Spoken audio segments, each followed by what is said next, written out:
Seahawks, Super Bowl champions for the second time. Seattle's dark side defense didn't let the Patriots see the light of day. Reaction to Seattle's Super Bowl statement. And as soon as one season ends, another one begins as spring training starts in Arizona. We feel really good about where we're at. The room is excited. They're hungry. We've accumulated a lot of talent. We've got players that are pushing towards the major leagues. We've got players that are more experienced at the major league level. We know that's going to lead to more success. Plus, could Illinois be back in focus for the Bears' new stadium? That and more coming up on Chicago Sports Tonight. From Fox 32 Chicago Sports, this is Chicago Sports Tonight. Hello, everyone, and welcome into Chicago Sports Tonight. I'm Cassie Carlson. Sam Darnold completes his redemption story. Former third overall pick, 5 different teams to hoisting the Lombardi. But Darnold, who threw for 202 yards and a touchdown, didn't need to have his best game with his defense, who held the Patriots scoreless for 3 quarters, sacked Drake May 6 times, and had 3 takeaways on their way to becoming world champs. And now my dog, Super Bowl winner. I'll see you, Sammy. So happy for you. I'm happy for you too, man. Yeah, love you, dude. You're a Super Bowl champion. You are too. No one can take that from us. Forever. Ever. What does this moment mean? It's unbelievable. You know, just everything that's happened in my career, but to do it with this team, I wouldn't want it any other way. As long as you believe in yourself, anything's possible. Well, a local kid once believed in himself to make it to the big game. That is Seahawks safety Julian Love. Coming up for the Seahawks' first interception of the game, he went to Nazareth Academy in LaGrange Park, where he won 2 state titles and has his jersey retired. And now he reached the pinnacle in his football career. I'd be kidding you if I didn't dream of that in the backyard when I was, 8, 9 years old. To see that ball in the air, it was right to me. The only thought in my mind is just catch it. All right, let's welcome in FS1's Danny Parkins. You can catch him Monday through Friday on First Things First. And Danny, you called it. The Patriots did not stand a chance, and we knew it was going to be a defensive battle, but the dominance of the Seahawks defense was an even bigger factor than I expected heading into this game. And a good reminder, I think, of just how far a good defense can take you in the NFL and especially in the postseason. What was your reaction to that game? Yeah, I didn't think that this was much of a fair fight, which is why I liked Seattle in the game and bet it as such. It was a blowout and boring to the rest of America. It was very profitable for me, so I thoroughly enjoyed it. I thought that it was pretty clear this year that the 2 best teams in the NFL were the Seahawks and the Rams. So I said that the NFC Championship game felt like the real Super Bowl.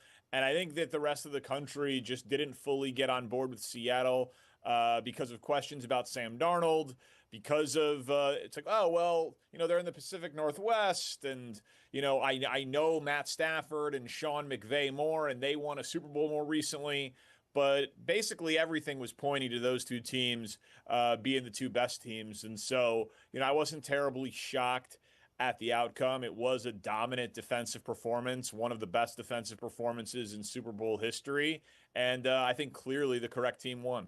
Yeah, and I think what Sam Darnold pointed out after the game was true, too, is he didn't need to have his best stuff yesterday because of the way that defense played. And I think you look at Will Campbell, the Patriots left tackle, who allowed 14 pressures, the most in a playoff game since 2018, as Drake May was sacked 6 times. And he was someone that the Bears were potentially looking at drafting this past draft. But his short arms were a huge concern. And I think we saw that come into play in this game, especially when you have 2 rookies playing on the left side of that Patriots offensive line. So when you look at this as that as the example, knowing that the Bears are in need of a defensive lineman and a left tackle, does that example make you feel like maybe the left tackle is a higher priority for the Bears now after watching how that played out?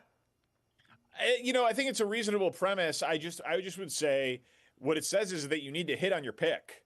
Like you need to get it right if you are using a premium draft asset. Now the Bears picking at 21 or whatever is not the same as drafting Will Campbell at 4. But like if you have a pick in the top 5 and you miss on that pick at any position, it's devastating because you are so invested in that player, working out for you at a premium. We saw it with the Jaguars this year. They traded up to draft Travis Hunter at 2, said, we're going to play you at corner and receiver. He ends up not being good at either and then gets hurt. Like Will Campbell, maybe his future in the NFL is as a left guard, but how long are they going to keep the experiment going with him at left tackle to try to justify the draft position? So, whether the Bears go D end, D tackle, or left tackle with their first round pick, the key is on hitting on the pick, because any player that you draft in the first round who ends up being good is a steal relative to what you're paying him because of how the new rookie wage scale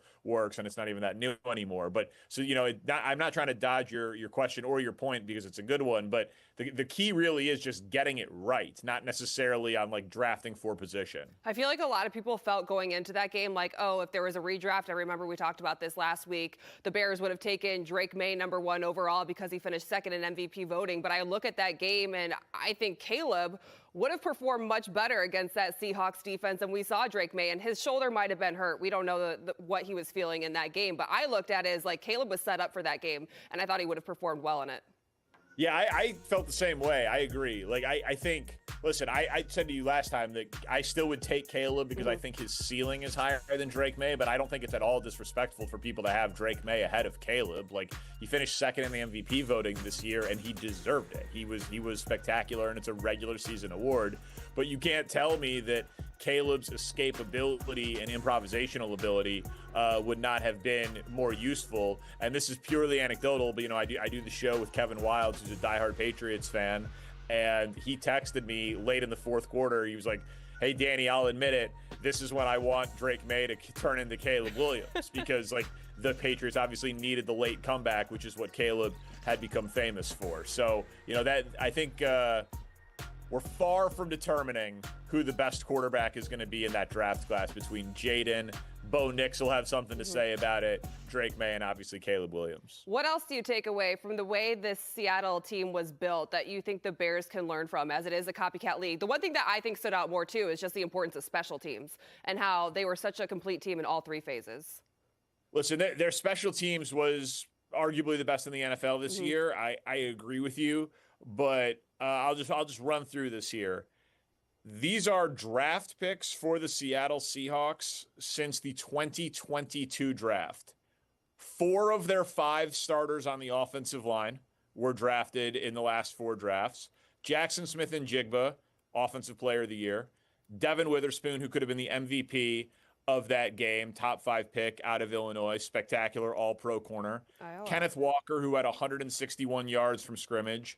Derek Hall, who had 2 sacks, Byron Murphy, who had 2 sacks, A.J. Barner, who had 4 catches and a touchdown, and Nick Emenwari, who's, the Swiss Army knife of their defense, who had 5 tackles in the game and was spectacular. So the key to building a team is drafting, right? They obviously signed DeMarcus Lawrence. They signed Sam Darnold. They knocked it out of the park with Mike McDonald, a play-calling head coach who's young, like the Bears have, as a play-calling head coach who's young. Obviously, McDonald, defensive side of the ball, Ben Johnson, offensive. But the key to sustained success in the NFL is hitting on your draft picks. And again, like that goes back to your first point about D-end or left tackle. Like Gray Zabel was their first-round pick this year. He's a guard. But is that a premium position? No. But is he excellent? Like he's probably worth $20 to $25 million a year, and they're paying him on a first-round salary. Like that's tremendous value for an elite player who made a huge difference for them. So John Schneider, the GM of the Seahawks, is on a ridiculous heater right now as a drafter.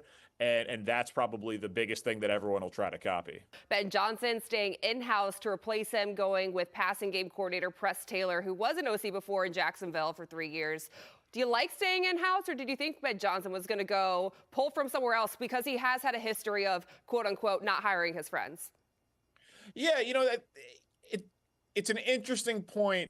I guess I'm not surprised. I don't have a strong opinion on it either way. Like, I think we all have to kind of still be in the, in Ben Johnson we trust mantra right here, and I get not wanting to shake it up more than necessary. And I also think there's a lot of value in promoting from within when you can, because you want Ty to go to continuity just for your players' benefit, for retaining coaches for an extra year, all of that sort of thing. So, being the offensive coordinator under Ben Johnson is not it's a nice title because you're an offensive coordinator, and you maybe get to do a few extra things in some meetings, but you know you're not the play caller, and you know you're not going to get a lot of credit. And based on what I've heard about what Ben Johnson does in terms of like installs and the attention to detail and all the work, like he's also doing the vast majority of that because he's a little bit of a crazy person. And so, you know, it's a bump in title, but it's not necessarily going to be that much more responsibility. And so, you know, I totally understand why Ben Johnson went in-house. All right, one of the fun things about the Super Bowl is Radio Row, and for the first time we heard from DJ Moore since the season ended against the Rams, and Caleb threw that interception. And then we heard him on NFL Honors take the Moment of the Year speech, acceptance speech, but listen to what he had to say about that final play and his future in Chicago. Last play has come up in conversation a lot. Take us through it, your side of the story, please. My side of the story is just like everybody else's. It's just miscommunication. We got to attack it the next time we got something like that and just go from there. What do you think's ahead for the Bears? I hope not a lot more fourth quarter comeback wins, but a lot more wins that come with Ben and just keep stressing ourselves to be better than we were this year. How much would you like to be a part of that, to stay here? I would love to. Like I told him in our exit meeting, I love being here. I really didn't have no expectations for this year. Everything went out the window when we got Ben, and I just was all in on the team. So I think when DJ Moore accepted the Moment of the Year, in his speech he said, we're going to wreak havoc on the league next year. But I think the question still remains, is DJ Moore going to be a Chicago Bear at the start of next season? You know, my gut tells me it still is a little difficult for them to completely overhaul their defense and keep DJ Moore at his number next year, but you can always rework contracts, and probably the safest bet is on the status quo and on him returning. Like, DJ Moore is still a good player, even if he isn't a perfect fit in what they're trying to do here, and some other guys had a little bit more consistent chemistry with Caleb Williams. So, you know, my gut tells me that he's gone or there's something drastic that happens to his contract. I'm not totally satisfied with the answer on that last play of just miscommunication and we have to attack it harder. Like, I don't. What do you want him to say? What do you want him to say? No, that's the thing. Like, I just don't think it's 100% truthful. Like, I don't think it was just a miscommunication with who? Like a miscommunication with him and Caleb, or a miscommunication of like he didn't understand his assignment against that coverage. Like, I just don't think that's actually what happened on that last play. And I think everybody's just being a good soldier, which is fine. That's what they're supposed to do. Maybe we'll get the full story, years from now. But I don't fully believe that that's how it went down, and it's a tough look. But, you know, there are way worse things than having DJ Moore on the Bears next year. He still is a very good player. Agreed. And we know that he elevates everyone else around him because of his toughness. So everyone's like, all right, well, DJ's hurt. I might as well go be out on the field as well. The fun thing is Seattle's going to open the 2026 season at home in a Thursday night game, and the Bears are one of their possible opponents. They could open up the season against the Super Bowl champs. Danny Parkins, we appreciate your time. Doesn't that feel inevitable? It feels inevitable that the Bears are going to be in that game. I've already written that one in. Well, I feel like you look at their schedule, they're going to have basically all primetime games. Number 3 market, coming off a winning season, like it's destined to happen. Yeah, which, hey, that's show business. Finally, the Bears actually deserving to be on national TV because of the quality of the football team and the offense, and not just because there's a lot of Bears fans. It's a nice change. All right, we need to take a break. When we come back on Chicago Sports Tonight, we take a visit to Camelback Ranch. Tino Wynn is at spring training, where Chris Getz just set the stage for the White Sox. And is Illinois back in play for the new Bears Stadium? Paris Schutz brings us with latest stadium news. Stay with us.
Welcome back to Chicago Sports Tonight. Baseball season has begun. White Sox pitchers and catchers report to Camelback Ranch tomorrow. Cubs report on Wednesday, and our Tina Nguyen is down in Arizona all week for Fox Chicago, and that's where she joins us from now. Tina, Chris Getz said a few weeks ago they want to take meaningful steps forward this season, and then today he said there's a ton of momentum from the second half of last season. What stood out from the GM's press conference just an hour ago? Yeah, well, overall, despite 3 straight 100-plus loss seasons, there's a lot of hope and a lot of optimism because the White Sox feel like they have a direction. They know where they are going. You look at year 1 with Will Venable, they were able to really establish a culture, and I think more importantly, build an identity. Now, you look at this young core, Colson Montgomery, Kyle Teel, Chase Maidroth, they've all now have an MLB season under their belt. You pair that, though, with the moves that Chris Getz has made in the offseason. He's been super busy adding a high-leverage arm like Sir Anthony Dominguez, Anthony Kay as well, Austin Hayes. You've got a mix of obviously young players, but also key veteran guys on this roster right now. Year 1, like I said, was a lot about building an identity. It saw a 19-win improvement from the 2024 season that saw them lose 121 games. And here's Chris Getz with more on the start of spring training.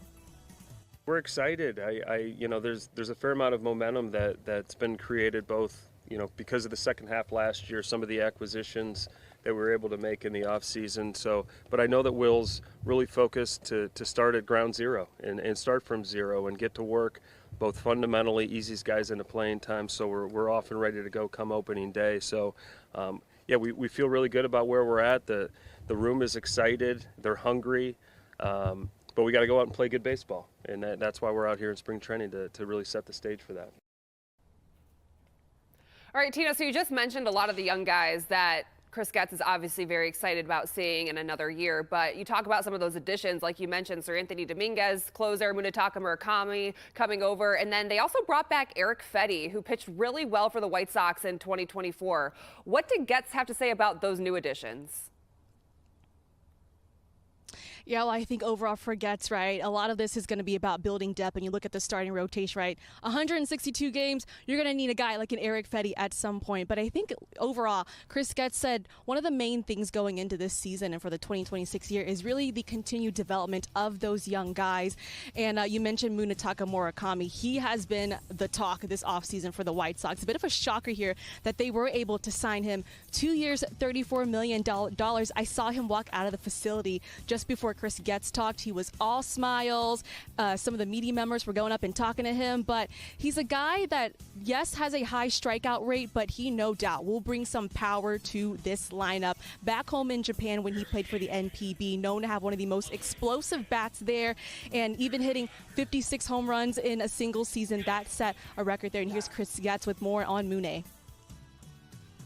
He seems very excited to be here. I think, he's the point of coming out here right now too is to prepare for the WBC, get to know his teammates, and get ready for the season. But he looks really good. I think he's going to mix in really well with the team and the organization, and it's fun having him in the building. That's for sure. We're all excited. I think he's one of those hitters when he steps in the box you're going to want to watch. Yeah, well, as Chris Getz said, I mean, when he steps into the box, he's going to command a lot of attention. Kyle Teel, Chase Maidroth said that when they found out that the Sox were signing him, they went to YouTube and looked up his highlights. Miguel Vargas talked about how Yoshinobu Yamamoto texted him and had a lot of high praise for Mune as well. We also got the chance to catch up with MLB insider White Sox beat reporter Scott Merkin to talk more about Mune and just overall spring training. And let's talk about Munetaka Murakami. We just saw him just a while ago walking out of the facility here. Miguel Vargas talked about how he got a text message from Yoshinobu Yamamoto with some pretty high praises. A lot of guys are really pumped to have him in the clubhouse here. Obviously, the power, right, back in Japan. He's got the most explosive bat in the country here. I mean, what do you make of how his game's going to translate here to the MLB? Well, I can tell you a few things. Even though I'm eternally young, I covered Tadahito Oguchi and Shingo Takatsu in 2005 when the Sox won the World Series, and that was a big thing in Japan too. They still have never, even with the World Series title, they have never had a guy with the impact from the Pacific Rim as Murakami is. I mean, he is the biggest star they've had over here. I did a big story in the offseason with Chris Getz talking about how this all came together, and it really wasn't until about a week before they signed him that they really thought they had a chance. And he said since they signed him, pretty much every agent, everyone in the organization, every player he talks to, it starts with Murakami. The conversation starts with Murakami. He can really be a game changer in so many ways. It's already opened up, marketing out there. It's already opened up, interest in Japan that maybe wasn't there before in a team that has lost 100 straight, 100 plus games in 3 straight years. You don't want to put too much pressure on the guys. We saw him very jovial kid, very outgoing, but he can not only make a difference with his bat, but just what he means to the organization overall. So it's a really great signing, and it works for him too, because at the very least, if he has 2 good years here, he goes back into free agency if he doesn't stay with the Sox and could get even more money after proving himself a little bit at the MLB level. Feels like the White Sox and Chris Getz in this front office walked out of the winter really in the offseason as winners here. You look at the new faces that they've added on this roster, Sir Anthony Dominguez, Austin Hayes, Anthony Kay as well, Sean Newcomb. But you look at the roster right now, obviously those veteran guys, several key veteran players getting paired with the young core here. Roster-wise, what's another glaring issue here on this roster that you see that needs to be addressed? I mean, I don't know if there's one because, I just mentioned it is a team that's lost 100-plus games in 3 straight years. So it's tough to 324 to be exact. There you go. I did the math. It's and 121 in one season. It's tough to go what KC did a few years ago, go from 106 losses to the playoffs. That's what the Sox hope to do. So I think the biggest thing is just no matter who they added, and Chris in the front office had a very good offseason, it's still about the young guys developing. It's still about Colson taking that next step after 21 homers in 71 games. Kyle Teal taking that next step. Edgar Caro, Chase Meidroth, Shane Smith, who was an all-star. It's all about them growing. But, I mean, you have right now Andrew Benintendi in left field. Is that going to go for a long period, or are they going to use him a decent amount of DH?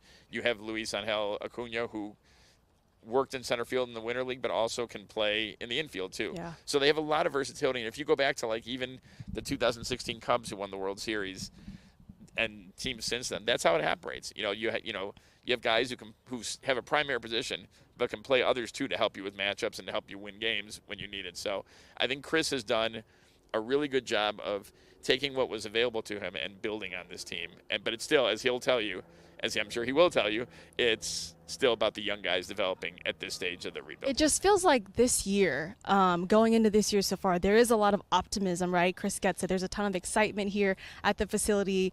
Davis Martin talked about how the second half panned out last year, they were able to build a lot of really good momentum. It gave them something to look forward to going into the offseason and just right here now at spring training. Final thoughts for how you think the season will pan out for the Sox? Do you think they can avoid losing 100-plus games once again? Chris Getz is not big on putting victory totals, but I would tell you, just from talking to the players and everyone else, if they lose 100 games again, they will be very disappointed. That's the baseline. They won't do that.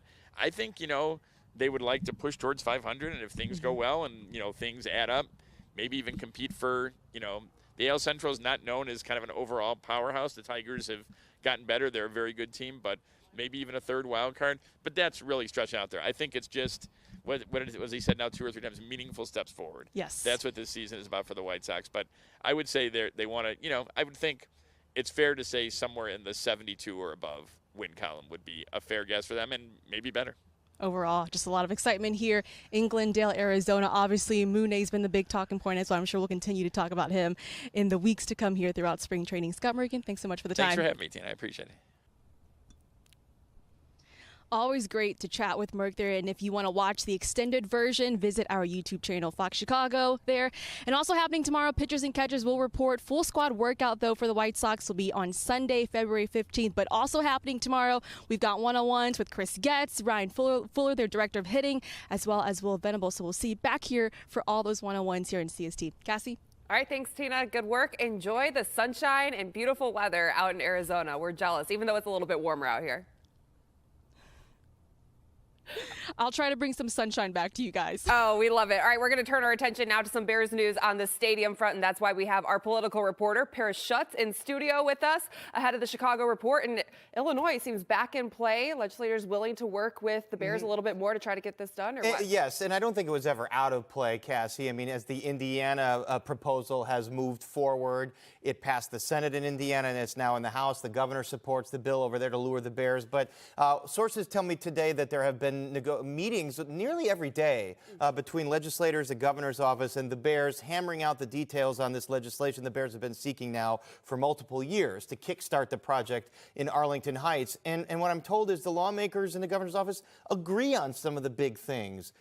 Tax certainty, as Kevin Warren has talked about, and then on infrastructure payments. Those disagreements are down to just kind of little small details right now. So maybe the Bears and Illinois feeling the heat because Indiana is moving fast and they're offering to give the Bears more money in their proposal. It was right before the new year when Kevin Warren released that letter saying they were looking at other options. Indiana seemed to be an option. And now it's Illinois looking at Indiana's legislative session that's up in 2 weeks. And is that the deadline for them, essentially? Yeah, so the legislative session is up in 2 weeks, and they're likely going to pass this bill, have the governor sign it there, that creates a public authority that will pay, finance, and own this new stadium. We don't know how much they'll finance of it. The Bears would have the right to rent it and then buy it at some point. But yes, it's the Bears, all indications are they want to make their decision on this timeline.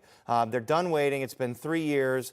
This legislative session ends in Indiana in 2 weeks. They want Illinois to be ready to go by that point. Will they be? I don't know. They're still Illinois, they're negotiating this bill, then they have to put it in the House and the Senate to vote on, and then the governor has to sign it. But I've seen bills move within 15 minutes, okay, in Illinois. So when they know they want to vote on something, they can move something fast. But it does seem like this Indiana play has gotten, the tone has definitely changed when you listen to Pritzker and some of the Illinois lawmakers. All right, so a lot of news could be coming on this front in the next 2 weeks. Paris, we appreciate your time. We'll see you on the Chicago Report. Thanks, that Jesse. is it for Chicago Sports Tonight. We'll see you back here tomorrow night, same time for First and North. Have a good one.